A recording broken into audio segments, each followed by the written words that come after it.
Good morning बच्चों। आज हम आपको पाठ 2 तुलसीदास जी का दोहा नंबर 1, ठीक है, तुलसीदास जी द्वारा लिखित ये पाठ है, राम लक्ष्मण परशुराम संवाद। ये आपके P1 एग्ज़ाम में है, इसमें से आएगा। तो मैं आपको इसके दोहे का पहले भावार्थ समझा देती हूँ। अगर आप इसमें से समझे रहेंगे तो आप MCQ करने में आपको आसानी होगी, अगर आपको अर्थ पता रहेगा, ठीक है। तो दोहा नंबर 1 का भावार्थ समझा देती हूँ, दोबारा से रिवीजन करा दे रही हूँ आपको। ये किस समय का वर्णन है? जब प्रस्तुत काव्यांश जो है गोस्वामी तुलसीदास जी द्वारा रचित है, महाकाव्य रामचरितमानस से लिया गया है, बालकांड से, रामचरितमानस के बालकांड से लिया गया है। सीता स्वयंवर जब होता है, उसमें जब श्री रामचंद्र शिव के धनुष को तोड़ देते हैं, तब परशुराम जी को ये समाचार मिलता है और वो बहुत क्रोधित होते हैं। क्रोधित होते हुए वहाँ आते हैं और राम लक्ष्मण जी से क्रोधपूर्वक संवाद करते हैं, बहस होती है उनकी। तो ये संवाद वहीं से लिया गया है, ठीक है। कौन सी पुस्तक से लिया गया है? ये रामचरितमानस के बालकांड से लिया गया है, ये आपको याद रखना चाहिए, ठीक है। और ये तुलसीदास जी द्वारा रचित है, ठीक है। तो अब देखिए इसमें, नाथ संबुधनु भंजनिहारा खोइए केहू एक दास तुम्हारा।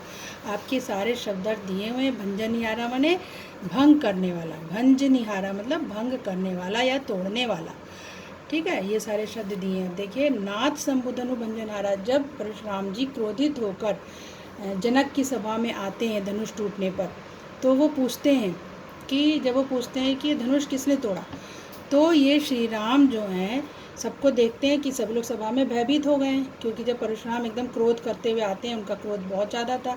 तो उसको देख के पूरी सभा, राजा जनक की सभा, जो सीता जी के पिता थे, उनकी सभा पूरी क्या हो जाती है? भयभीत हो जाती है। उसी समय सीता का स्वयंवर हुआ था, तो ये धनुष तोड़ा था श्री राम ने, तो उस पूरी सभा भयभीत हो जाती है। तो श्री राम खुद आगे बढ़कर उनसे कहते हैं, नाथ माने कि हे नाथ, मतलब वो ऋषि परशुराम को कहते हैं, हे नाथ शंभुधनु भंजनिहारा वही केहू एक दास तुम्हारा। आपका ये शंभु माने शिव जी, धनुष माने धनुष, भंजनिहारा माने तोड़ने वाला।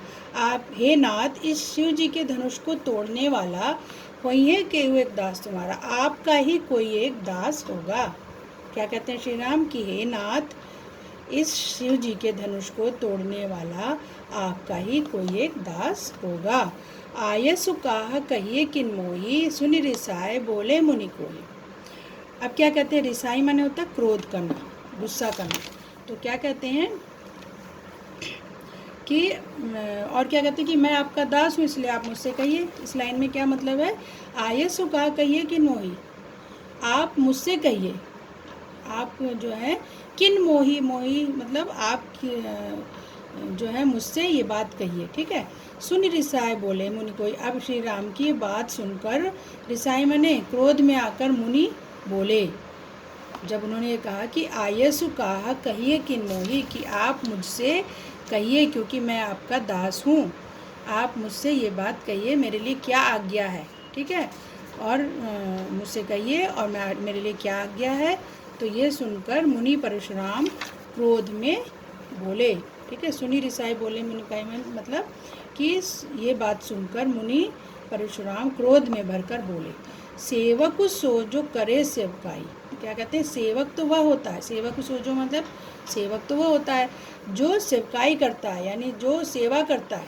अरि करनी करी करिए लड़ाई, अरि माने दुश्मन, करनी माने कार्य, करी माने करना, करिए लड़ाई मतलब लड़ाई की जाती है। जो दुश्मनों का कार्य करता है उससे तो लड़ाई की जाती है। क्या कहा उन्होंने? कि सेवक तो वह होता है जो सेवा करता है, लेकिन जो दुश्मनों का काम करता है, दुश्मनी वाला, अरि माने दुश्मनी वाला काम करता है, उससे तो लड़ाई की जाती है। सुनहु राम जय शिवधनु तोरा। और क्या कहते हैं? हे राम सुनो, सुनो सुनो माने सुनो, जिसने भी, जय माने जिसने भी ये शिव धनुष तोड़ा है, जिसने, हे राम सुनो, जिसने भी ये धनुष तोड़ा है, सहस्र बाहु सम सो रिपु मोरा, वह सहस्र बाहु के समान, सहस्र बाहु राजा था जिसकी भुजाओं को उन्होंने अपने फरसे से काट डाला था परशुराम जी ने। तो कहते हैं कि सहस्र बाहु के समान, सम माने समान, वह, रिपु माने मेरा, मोरा मीन्स मेरा, रिपु माने दुश्मन है, वह सहस्र बाहु के समान मेरा शत्रु है। सुनो राम, जिसने भी ये शिव धनुष तोड़ा है वो सहस्र बाहु के समान मेरा शत्रु है। सो विलगाओ बिहाई समाजा, और जिसने भी ये तोड़ा है वो इस समाज को, विलगाओ माने अलग हो जाए, इस समाज से अलग हटकर हो जाए, अलग हट जाए। नत मारे जइए सब राजा, नहीं तो, नत माने नहीं तो, जइए सब राजा, सभी राजा, सब राजा माने सभी राजा मारे जाएंगे, जइए माने जाएंगे, तो वह व्यक्ति इसमें से समाज से अलग हट जाए, नहीं तो सभी राजा मारे जाएंगे। सुनी मुनि बचन लखन मुस्काने, अब क्या होता है कि मुनि के इन वचनों को सुनकर लक्ष्मण जी मुस्कुराते हैं। बोले परशु धरई अवमाने, और क्या कहते हैं कि जो है लक्ष्मण जी मुस्कुराए और क्या कहते हैं, परशुराम जी का अपमान करते हुए बोलते हैं। क्या कहते हैं, बोले परशु धरई अवमाने, अवमानी माने अपमान, और परशुराम जी का, परशु माने परशुराम जी का अपमान करते हुए बोलते हैं। बहुधनु ही तोरी लड़काएं, कि हमने तो, लड़काएं माने बचपन में ऐसी बहुत सी धनु ही तोड़ी हैं। धनु ही माने जो छोटे छोटे बच्चे खेलते हैं ना, धनुष, छोटे छोटे धनुष होते हैं, उनको धनु ही कहते हैं। हमने तो लड़काएं माने बचपन में ऐसी बहुत सी धनुहियाँ तोड़ी हैं। कबहू न असिरिस कीन गोसाई, तो हे गोसाई, गोसाई किसके लिए कहा है, परशुराम जी की। हे गोसाई, आपने तो कभी ऐसी, रिस माने गुस्सा, ऐसा गुस्सा नहीं किया, ऐसा क्रोध नहीं किया। हमने तो बचपन में ऐसी बहुत सी धनुहियाँ तोड़ी हैं, लेकिन आपने कभी भी ऐसा गुस्सा नहीं किया।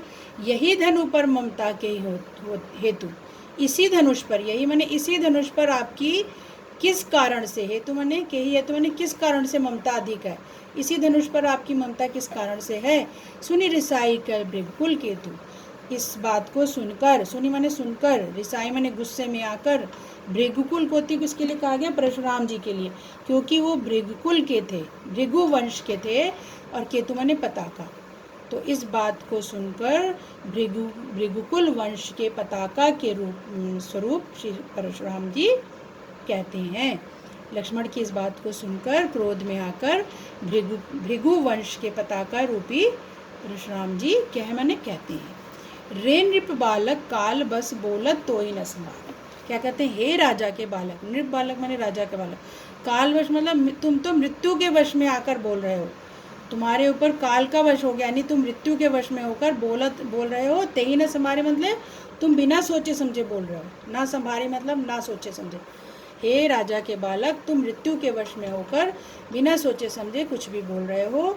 धनु ही सम त्रिपुरारी धनु विदित सकल संसार, तुम इस त्रिपुरारी माने शिव जी के धनुष का धनु ही बता रहे हो, धनु ही के समान बता रहे हो। क्या कहते हैं वो, कि तुम शिव जी के इस धनुष को धनु ही के समान बता रहे हो।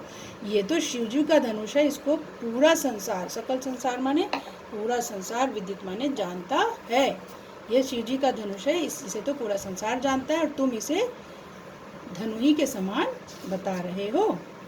परशु माने भी देखिए फरसा, कुल्हाड़ी की तरह एक शस्त्र होता है। लड़काई माने बचपन, अवमाने माने अपमान, बिलगाओ माने अलग होना, रिपु माने शत्रु, कोही माने क्रोधी। ये सारे वर्ड मीनिंग अगर आप याद कर लेंगे तो आपको लिखने में कोई दिक्कत नहीं आएगी, अर्थ समझने में, है ना। ठीक है, तो ये आप आज दोहा समझ लीजिए।